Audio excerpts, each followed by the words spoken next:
My name is Zach. Thank you for joining me for my video where I count down the most underrated films of 2024 that I've personally seen. The movies that I feel like are really good or great that no one is talking about or barely talking about.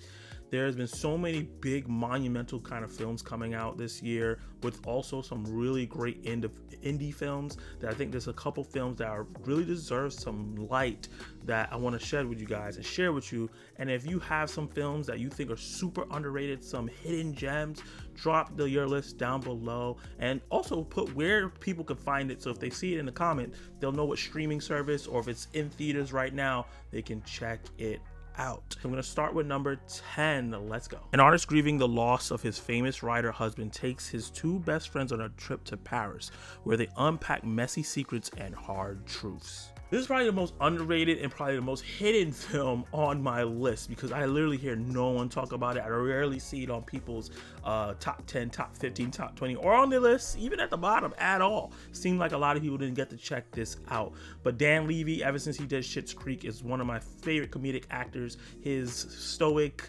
charisma and kind of weird jokes that he do are really great, and he brings that personality here, but also bring a lot of great dramatic depth to this story. This is a story about what do you do with grief when you have unresolved issues with the person that you lost, when someone that you love so dearly betrayed you but dies before you can even talk to him about that betrayal. How do you handle all that? And the movie does a really good job of making light of a situation like that, but also diving into the feelings of that. And then also coupled with that is, if you are best friends with someone and your dynamic hasn't changed since you guys were young, how do you evolve past that? How do you face that, and how do you tackle those things in a mature manner? And this movie really tackled all those things with three really great lead actors in this film, and I just had a really good time. I thought the movie was funny. It's not drop crazy hilarious. I thought it was thoughtful, and I thought it was just a really good time to watch on Netflix. I highly recommend this film if you want something that looks gorgeous. On top of that, the movie's really pretty. So obviously they go to another country and they showcase the country really well, and the way they build on relationships and have those mature conversations that I feel like I'm having with my friends now was done really well.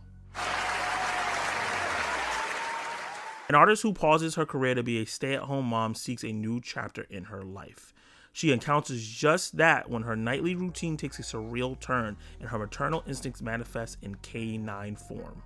Honestly, this movie is a vehicle to show off Amy Adams' range and acting chops. Well, because, you know, we all know that Amy Adams is a great actress, but I feel like she flies under the radars when people bring up great actresses all the time. And she's like Andre 3000 of rap. It's like when you talk about the best rappers and you go, oh, what about Andre 3000? Like, yeah, of course. Amy Adams is always the yeah, of course. She's never the first person that people think of. And I think she does a great job in this movie. She carries the movie because it's mostly about her showcasing the trial and tribulations of motherhood in the most realistic and more detailed way that I've seen in a very long time. A mom who has a lot of ambitions outside of just being a stay-at-home mom, but decided to take on that role. And she has support from her husband, but it's still a struggle. And because she subdues all her feelings in the efforts of making sure that her son is okay and her husband is okay, that her anger, her insecurities, her loss in her field that she was excelling in pops out on her as she starts turning into a dog. I gotta say that aspect of the film wasn't explored as much as I would like, but I think the movie was still funny. I think it had a lot of levity to it. I think it really dived deep into the topic that it was really here to tackle, and it really showed, like, for me, who's a man who doesn't have any kids, what women go through, that you could be even more mindful of the trial and tribulations that they go through. Because some people think, oh, you're not working, so you're not juggling being a mom and having a job, but just staying home being a full-time mom is probably one of the hardest things you could do. When a construction worker joins a local theater Romeo and Juliet production, the drama on stage starts to mirror his life. As right now for Ghostlight, I'm campaigning for this movie to start getting award campaign. This is one of the best dramas that we've had all year. Unfortunately being overshadowed by other movies that are similar, but this one is just as good. Best supporting actress, best actor, best screenplay, best director, whatever you want to throw at it, it deserves it because the acting across the board is great. The screenplay is great because it showcases the loss that you feel in life, but just unravels it in a way where you're very engaged and starting to be invested in this family, but trying to figure out why they're falling apart. You get inklings of what it could be, but you don't really know what the problem is, but you know there's a problem that happened in the past, but they slowly start revealing. And when they do, it's a gut punch.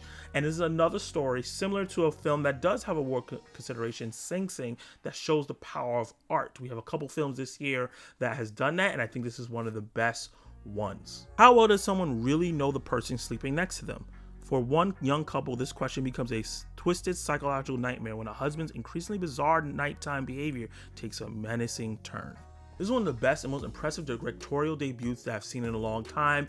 I didn't know that this was the director's first film that he's ever directing and writing until afterwards, and it just blew my mind because it's just such a sure hand. You ever watch a movie and it starts and you just sit back in your chair and you get real comfortable because you're like, I'm in good hands. That's exactly how I felt as soon as the movie started. And this guy, I forgot what the director name is. I'm going to be on the lookout. I haven't saved on my letterbox on everything he does moving forward, because this was really, really strong. A look at something that was really creepy, a very unique horror thriller about someone that has a dangerous version of sleepwalking, where it starts out with a lot of levity. You get invested in this couple. They're very charming, cute, and nice, and you like them. So it's one of those things where it's like, I don't want anything bad happen to them. Honestly, I just want to watch a movie where they deal with regular normal struggles and we see how they get out the end of it. But that's not the film. As the sleepwalking starts, it's like, oh, this is funny, huh? People sleep. He's talking in his sleep, but it gets increasingly erratic and more dangerous. And the struggle here, like halfway through the film, is this a sleep disorder that's actually real and famous in real life, where, you know, some people have killed their families in their sleep and didn't even realize what was happening? Or are they haunted? And the movie really plays with that really well, where you're like not too sure what's going on. And I really love that dynamic because it kept me enthralled and engaged up until the credits started coming up. I thought this is one of the best movies of the year, one of the best horror films of the year. And from a performance standpoint, the way it looks, the score, and the direction is all top notch.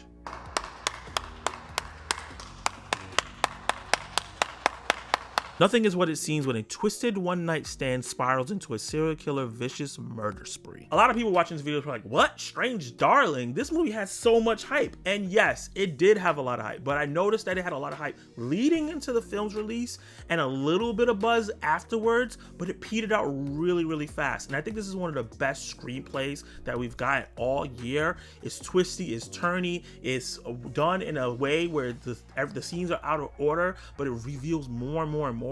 And everything, all you thought was happening is not what's happening. And I think the way they did that and the way they executed it was really great. I had such a fun time with this movie. I couldn't guess what was going to happen next.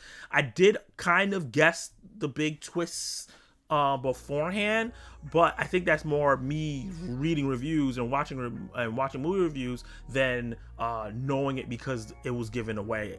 I would say go blind into this movie without anything if you haven't seen the movie yet, and check it out because you won't regret it. It's gorgeous, as two of the best leading performances of the year, and I think that this is a special film that I hope inspires other people to take narrative chances in thrillers. Author Isabel Wilkerson writes a seminal book called Caste: The Origins of Our Discontents While Coping with a Personal Tragedy. Origins is one of the most important films of the year, with a fantastic performance from one of my 2024 MVPs, Aunjanue Ellis-Taylor. This movie is about her research on where the origins of prejudice, racism, and bigotry has started from after the murder of Trayvon Martin. And I learned so much watching this movie about the origins of racism. A lot of the times I think of, racism as a black man is a slave trade, but there's so many things that happened before that, and in other countries, amongst prejudice amongst the people of the same ilk. You think about how the caste system works in India, or even how in England, if you are a certain ethnicity, Italian, Irish, French, or whatever, you're looked down upon even though they're all white. Where does that come from? Why does it keep happening? Is there a fix? And this movie explores those ideas in detail, in depth, and it was just a really interesting film, and it entertained me intellectually. And what added to the emotional aspect to it is that the main actress and the main actor or character, was dealing with a personal loss as well. And it was her diving into her work, trying to run away from that personal loss, and how that all came back together towards the end, that made this movie really powerful. And I think one of the most important watches for anybody to watch and really learn something in an entertaining manner in 2024. Message! On a stormy night, a seemingly troubled man named Patrick is visited by a mysterious woman. Asking for shelter at his mobile home, as the night unfolds, their anxiety and mutual mistrust grow, causing fear and paranoia to engulf the tiny RV. This movie is just another movie on my list that I feel like I heard nobody talking about. It's on no one's horrors list, no one's top list, and I think it's one of the best horror movies of the year, one of the best thrillers of the year. It's really my cup of tea. The one location, a thriller, a cat and mouse game between two people. Who's the bad guy? Who's the good guy? Twist and turns similar to what I was talking about with Strange Darling, where you don't see it coming. It always has you questioning what is real and what's not. And the movie does a really great job of making you think, oh, is this supernatural? Is this a psychedelic movie? Is this all grounded? What is really going on? Up until the end, which is a total gut punch. I really had a great time watching. This is one of the best Shudder horror films that I've personally seen, and I really want more people to see this so I can talk about these twists and turns. 18th century Denmark. Impoverished war hero Captain Ludwig Collins sets out to tame a vast, uninhabitable land where seemingly nothing can grow. This beautiful but forbidding area is under the rule of Frederick Dead Schinkel, a merciless nobleman who realizes the threat that Colin presents to his power. Schinkel swears vengeance as a new community starts to settle in, leading to a violent and intense confrontation between the two men. We don't really get historical epics that more. Honestly, we've gotten like Killers of the Flower Moon, we got Oppenheimer, but if you really think about it, we don't get a bunch. Like we used to get at least 1 or 2 or maybe 3 a year.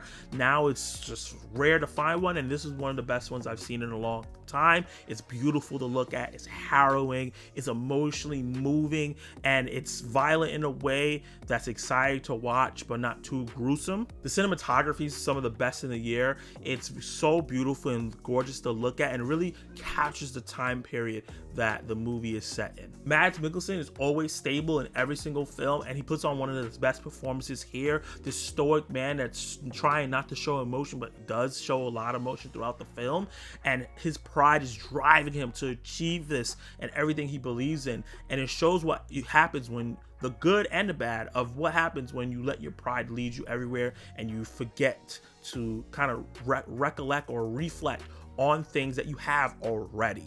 And the movie has one of the best villains of the year, a man that I wanted to punch in his face multiple times, and I wanted him to see him get his. He did some despicable things throughout this film, but the actor did an amazing job bringing this character to life. And he was this charismatic kind of flaunty character versus Mads Mikkelsen, who's this stoic war captain. So it was perfect rivalry that we had throughout the film, and everything that was going on, there was this levity going on, there were some harrowing journeys as they tried to make potatoes grow in this place that shouldn't be growing anything. This movie did for potatoes what Oppenheimer did for making an atomic bomb, gonna be honest. And yeah, I love the way they built the relationships and everything that happened with that, and kind of the history lesson of what was going on around this time without it feeling like a history lesson. I think this is one of the most underrated films of the year. I think it's something that everyone can enjoy. It is slow in parts, but it ramps up, it kind of slows down, it has a really nice flow, and it's not too long. Everyone has their chimera,